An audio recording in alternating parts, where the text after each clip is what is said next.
we got some basketball tea to spill. How about that? Kevin Durant, how hot was he in the Olympics? Let me tell you how hot he was in the Olympics. He was drug tested after the gold medal game.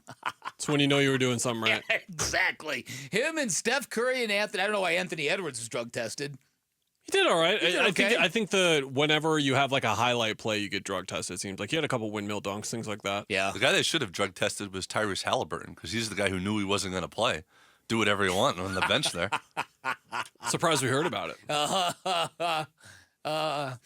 All right, so Kevin Durant came home not only, or I don't even know if he's home yet, but he not only, he's on that ultimate summer plan with Devin Booker. As he should be. As he should be, I agree.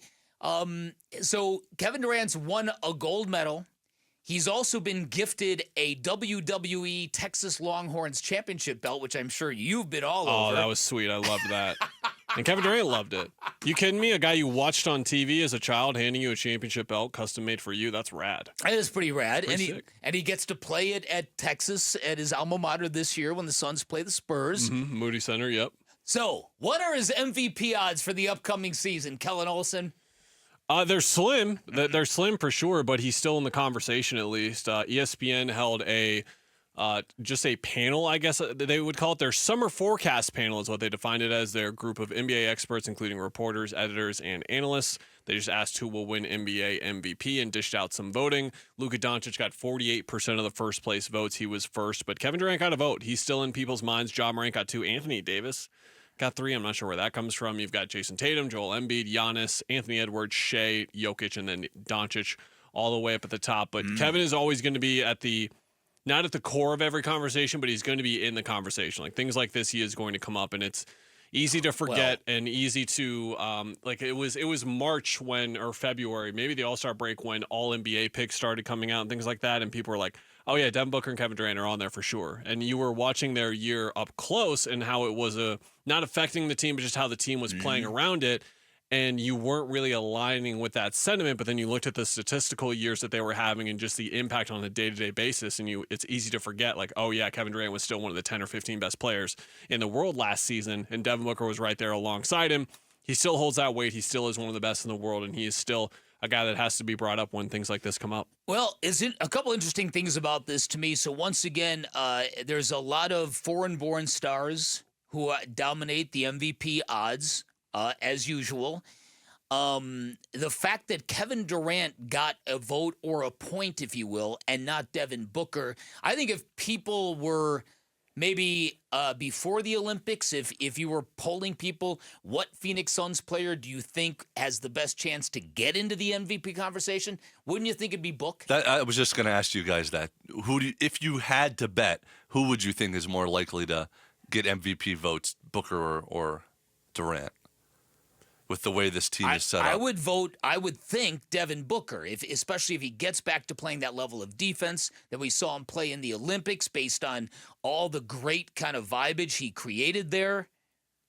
Who do I think would get the votes? I think that Kevin would get the votes. Who do I think would be more likely and more deserving of the votes? I think that it would be Book. Book was my MVP pick in the preseason last year. I thought that the whole point guard thing, the point book thing, everything that he was building towards and this team was building towards, and the postseason, you remember that he was coming off of, I thought that all of the momentum was there for him to have this sort of season where he introduced his superstar form, if you will. And I thought that was going to come to fruition. It certainly did not for him. He was not really in the conversation at all for the entirety of the year.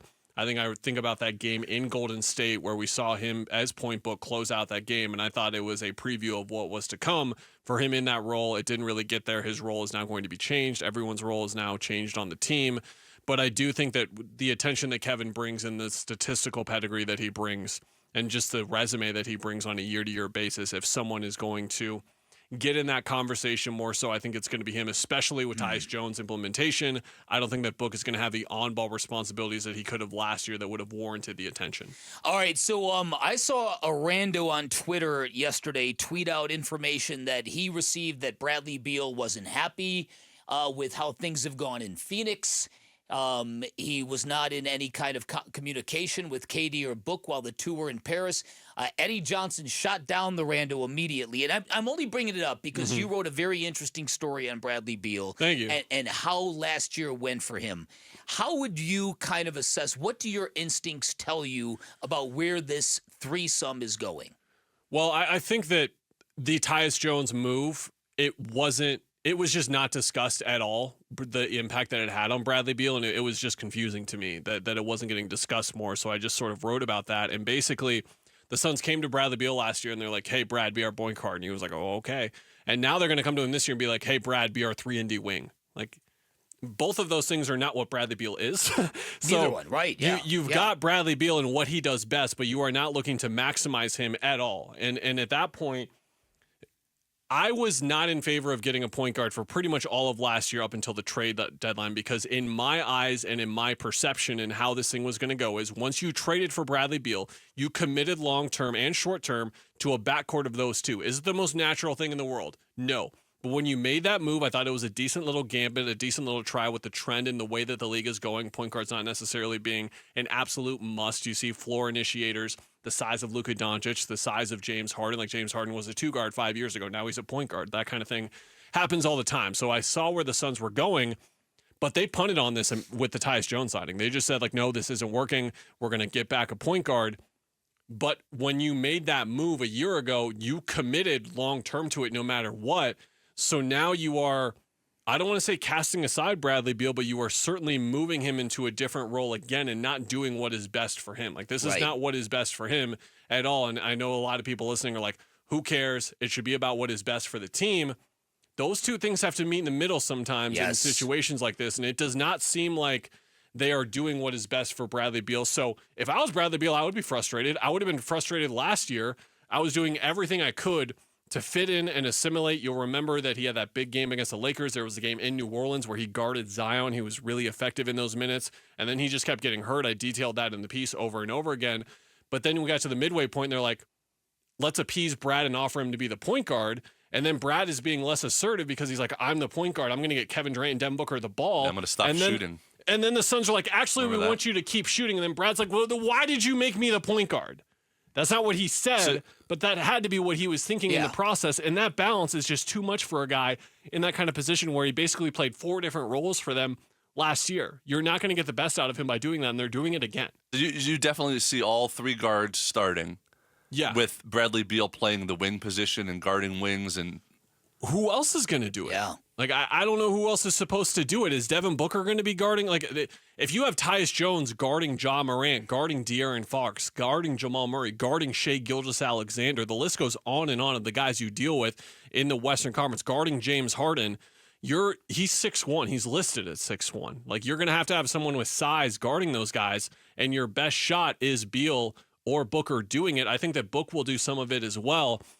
But it's really difficult to look at the way that they've handled Bradley Beal so far and think that they've done what is best for him. So to your original question, if I was him, I would be kind of frustrated and exasperated. The detail that I included in that story was I saw an interaction between him and Frank Vogel in April when he was starting to pass up shots and all that thing was going. I'm sure the conversation with Vogel was like, we need you to be Bradley Beal. It's like, okay, you asked me to be Bradley point guard Beal. Now you're asking me to be the other Bradley Beal. I can't, like, doing both of those at the same time. And he looked kind of exasperated from afar. Like, but the fact that they keep using him the wrong way over the course of 2 regimes now, doesn't that mean maybe that wasn't the player they should have acquired? Then the trade was a massive failure, correct? And it completely altered the way. But either way you want to interpret it, it's not good news. This is like, you talk about seasons coming up, and all the attention is going to go on Kevin, rightfully so, with his contract situation and everything. But it should all be on Brad, because this team, to that point of not maximizing him, the version of the Suns team that wins a championship this year is because you're getting the most out of Bradley Beal. And it seems like they're trying to do the opposite, and that's a bit confusing to me.